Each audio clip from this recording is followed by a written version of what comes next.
Video हेर्ने सम्पूर्ण दर्शक महानुभावहरुमा न्यानो अभिवादन र स्वागतम।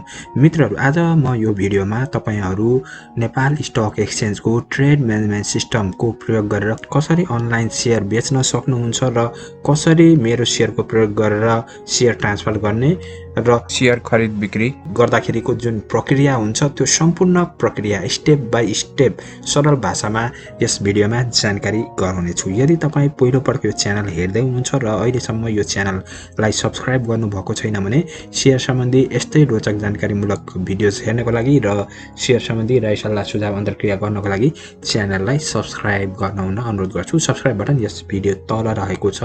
सब्स्क्राइब प्रेस गरिसकेपछि नजिकै रहेको बेल बटन पनि दबाइदिनु होला ताकि यस च्यानलका नयाँ भिडियोज बन्नासाथ त्यसको जानकारी तपाईले प्राप्त गर्नुहुनेछ।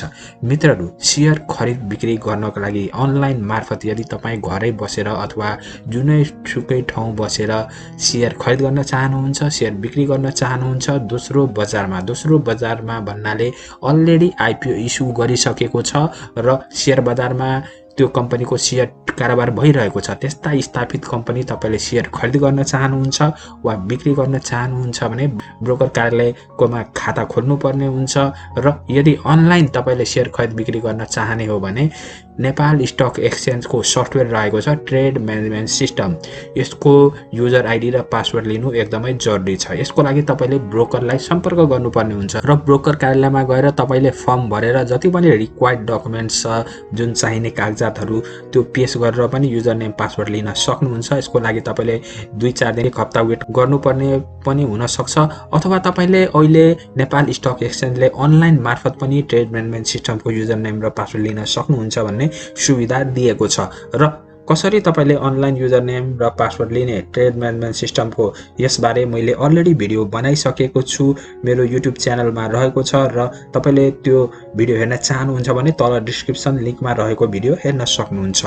आज म यो भिडियोमा ट्रेड म्यानेजमेन्ट सिस्टम मार्फत कसरी शेयर बिक्री गर्ने त्यो स्टेप बाइ स्टेप भन्न गइरहेछु। सुरुमा त तपाईले युजर नेम र पासवर्ड पाइसकेपछि ट्रेड म्यानेजमेन्ट सिस्टमको तपाईले क्लाइन्ट कोड राखेर पासवर्ड राखेर यो जुन क्याप्चा राखेको छ यो क्याप्चा हुबहु यहाँ टाइप गरेर जस्तो कि यहाँ N7YIN8 छ यो राखेर तपाईले लगइन गर्नुपर्ने हुन्छ मित्रहरु र म अब लगइन गर्न गइरहेको छु।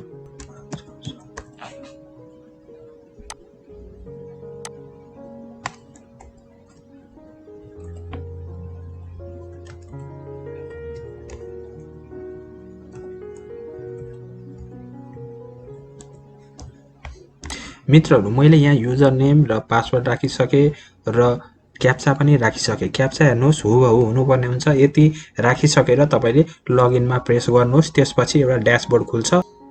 यति गरिसकेपछि मित्रहरु यहाँ हेर्न सक्नुहुन्छ यहाँ धेरै मेनुजहरु रहेको छ। त्यस र शेयर बेच्नको लागि तपाईले अर्डर म्यानेजमेन्टमा जानुहोस्, बाइ र सेल अप्सनमा जानुहोस् र बाइ र सेल अप्सनमा गइसकेपछि यो सिम्बल जहाँ लेखेको छ त्यहाँ कम्पनीको नाम टाइप गर्नुहोस् अथवा सिम्बल पनि टाइप गर्न सक्नुहुन्छ। जस्तै कि प्राइम कमर्सियल बैंक लिमिटेडको लागि पीसीबीएल टाइप गर्न सक्नुहुन्छ। जस्तै कि मैले माउन्टेन एनर्जी लिमिटेड टाइप गरे, MENS को सिम्बल हो र म आज माउन्टेन एनर्जी नेपालको कारोबार गर्न गइरहेको छु मित्रहरु। यो सेल गर्न गइरहेको छु नमुनाको लागि तपाईहरुलाई देखाउनको लागि र मैले MEN टाइप गरिसके। कति किता छ क्वान्टिटीमा लेख्नु पर्ने हुन्छ, त्यसैगरी प्राइस राख्नु पर्ने हुन्छ।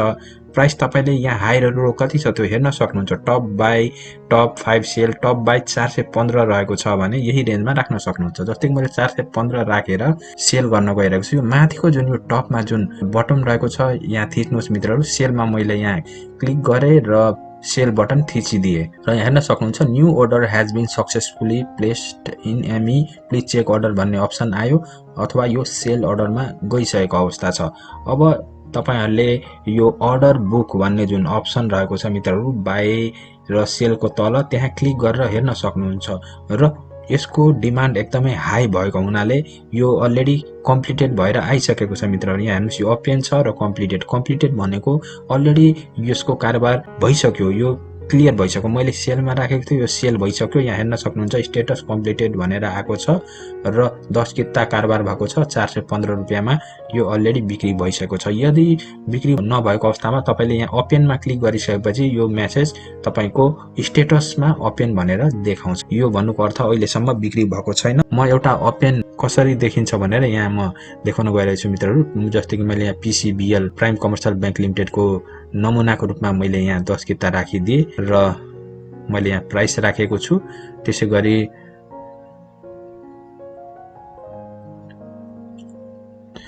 मैले यहाँ बाईमा टिक लगाइदिए, बाईतिरको स्लाइडर प्रेस गरे र बाईमा मैले यहाँ प्रेस गरिदिए बाई बटन। अब यहाँ बाईमा प्रेस गरिसकेपछि यो अर्डर प्लेस हुन्छ मित्र। हेर्नुस्, new order has been successfully placed in ME भनेको छ। प्लिज चेक अर्डर बुक भनेर। अब म अर्डर बुक हेर्छु मित्रहरु। तल अर्डर बुक मा क्लिक गर्नुपर्ने हुन्छ। जुन बाई र सेलको तल रहेको छ त्यो डेली अर्डर बुकमा क्लिक गर्नुहोस्। यहाँ तपाई हेर्न सक्नुहुन्छ। हेर्नुस्, स्टेटस ओपन भनेको छ। मैले बाई अर्डर त राखे तर यो कम्प्लिट भएको छैन। मैले जुन अर्डर प्लेस गरेको छु त्यो अहिलेसम्म फुलफिल भएको छैन, कम्प्लिट भएको छैन र मैले यो रेटमा जुन मैले बाई अर्डर राखेको छु यो आउने बित्तिकै यहाँ तपाईको कम्प्लिटेडमा यो आउँछ र अहिले यो क्लियर भएको छैन र मैले यो क्यान्सल गर्दै, यो क्यान्सल बटन छ मित्रहरु एक्सनको तल, त्यहाँ क्लिक गरेर मैले यो क्यान्सल गर्दै अर्डर क्यान्सलेसन भनेर आएको छ र तपाईले यसरी क्यान्सल पनि गर्न सक्नुहुन्छ। यदि कुनै कम्पनीको तपाईले अर्डर राख्नु भयो सेल गर्न र त्यो कम्पनीको प्राइस बढिरहेको छ, तपाईलाई चित्त बुझ्दैन भने त्यो डेली अर्डर बुकमा गएर तपाईले क्यान्सल गर्न सक्नुहुन्छ र पुनः प्राइस बढाएर तपाईले सेल अर्डर राख्न सक्नुहुन्छ। मैले NRIC को बिक्रीको लागि मैले यहाँ राखेको छु मित्रहरु 40 किता र यो नमुनाको लागि मैले राखेको छु मित्रहरु। तपाईहरुले हेर्न सक्नुहुन्छ। मैले 40 किता राखे 1700 रुपैयाँमा र मैले सेलतिरको स्लाइडर मैले बढाइदिए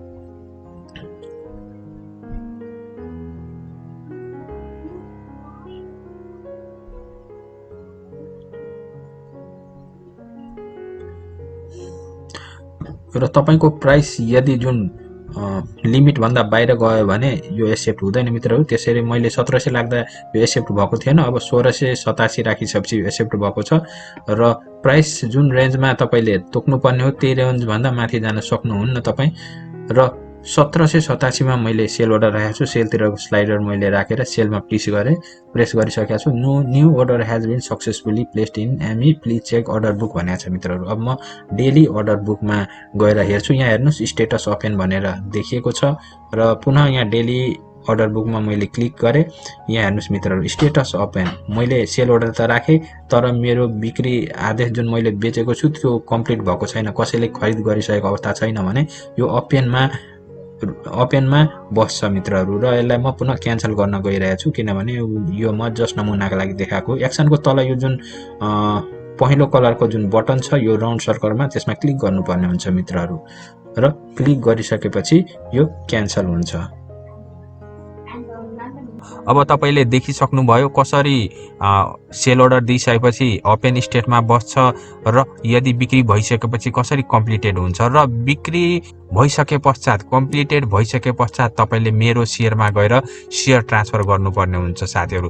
त्यसको लागि सुरुमा तपाईले WCC क्याल्कुलेसन गर्नुपर्ने हुन्छ र यो माई परचेज सोर्समा गएर तपाईले स्क्रिप्ट जुन शेयर तपाईले बिक्री गर्नु भएको हो जुन कम्पनी जुन स्टक त्यो यहाँ लेख्नु पर्ने हुन्छ। चाहे त्यो सिम्बल लेख्नुस् अथवा नाम लेख्नुस् र सर्च गर्नुस्। मैले यहाँ माउन्टेन एनर्जी नेपालको बिक्री गरिसकेको छु र यो कम्प्लिट भइसकेको अवस्थामा टिक लाउनुहोस् र यहाँ आई हियरबाई डिक्लेयर मा क्लिक गरेर प्रोसेस गर्नुहोस् र यति गरिसकेपछि यो तपाईको WCC क्याल्कुलेसन भइसक्यो साथीहरु। WCC रेट 100 रुपैयाँ आएको छ र अब ट्रान्सफर शेयर गर्नुहोस् माई EDIS मा क्लिक गरेर। यो जुन मेरो शेयरको सबैभन्दा तलको जुन बटन छ माई EDIS मा त्यसमा क्लिक गरेर तपाईले अब शेयर ट्रान्सफर गर्नुपर्ने हुन्छ। अहिले हेर्नुस् तपाईहरु मैले माई शेयरमा क्लिक गरिसकेपछि यहाँ माउन्टेन एनर्जी नेपालको शेयर अहिले देखाइरहेको छ अर्थात यो ट्रान्सफर भएको छैन। अब म ट्रान्सफर कसरी गर्ने त्यो देखाउँछु साथीहरु र अनफर्चुनेटली मैले माउन्टेन एनर्जी नेपालको सेयर ट्रान्सफर गरिसकेको छु र मैले प्राइम कमर्सियल बैंकको सेयर मैले बिक्री गरेको थिएँ, त्यो ट्रान्सफर हुन बाँकी छ मित्रहरू। म यो ट्रान्सफरको प्रक्रिया देखाउँछु। यो इडिएसमा गएर ट्रान्सफर सेयर क्लिक गर्नुहोस्। त्यसपछि तपाईले एउटा मेसेज प्राप्त गर्नुहुन्छ यदि तपाईको सेयर बिक्री भइसकेको छ ट्रेड म्यानेजमेन्ट सिस्टम मार्फत भने, र सेटलमेन्ट डेट पछि यहाँ भ्यू डिटेल आउँछ एक्सनको तलमा, त्यहाँ क्लिक गर्नुहोस्। र यति क्लिक गरिसकेपछि यहाँ कन्ट्र्याक्ट नम्बर, सेटलमेन्ट डेट आउँछ। यहाँ मेसेज प्राप्त गर्नुहुन्छ तपाईले कुन कन्ट्र्याक्ट मार्फत कुन मितिमा तपाईको ट्रान्सफर हुने भएको हो, र यहाँ स्टकको नाम देखाउँछ। जस्तै कि मैले प्राइम कमर्सियल बैंक लिमिटेडको यो स्टक मैले यहाँ सेल गरिसकेको हुनाले यो ट्रान्सफर गर्न गइरहेको छु। र यो माथि जुन टिक लाउने बटन हुन्छ कन्ट्र्याक्ट नम्बरको यो छेउमा, यहाँ टिक लाउनुहोस् मित्रहरू, र टिक लाएर तपाईले प्रोसिड गर्नुपर्ने हुन्छ। मैले 227 किताब बिक्री गरेको थिएँ, जसमा 153 किता र 74 किता गरेर 2वटा ट्रान्जेक्सन भएको छ। र माथि टिक गरिसकेपछि जतिवटा ट्रान्जेक्सन भए पनि सबै सिलेक्ट हुन्छ, र यो सिलेक्ट गरेर तपाईले प्रोसिडमा क्लिक गर्नुहोस्। त्यसपछि आई एग्री, म समर्थन छु भनेर तपाईले यहाँ टिक लाउनु पर्ने हुन्छ। I agree to deliver above mention request securities from my account to pool account of respective broker, अथवा म यो बिक्रीको लागि म चाहिँ समर्थन छु र रेस्पेक्टिभ ब्रोकर अथवा सम्बन्धित ब्रोकरलाई यो ट्रान्सफर को लागि, सेटलमेन्टको लागि म स्वीकृति दिन्छु भनेर यो टिक लाउनु पर्ने हुन्छ, र यति गरेर कन्फर्म गर्नुहोस्। यति गरिसकेपछि तपाईको यो बिक्रीको जुन प्रक्रिया छ यो पुरा भयो मित्रहरू। मैले अघि चाहिँ यहाँ सेयर तपाईको देखिन्थ्यो, अब म पुनः माई सेयरमा गएर हेरिसकेपछि तपाईले प्राइम कमर्सियल बैंक लिमिटेडको जुन यहाँ सेयर देखिन्थ्यो त्यो हेर्न सक्नुहुन्न मित्रहरू, किनभने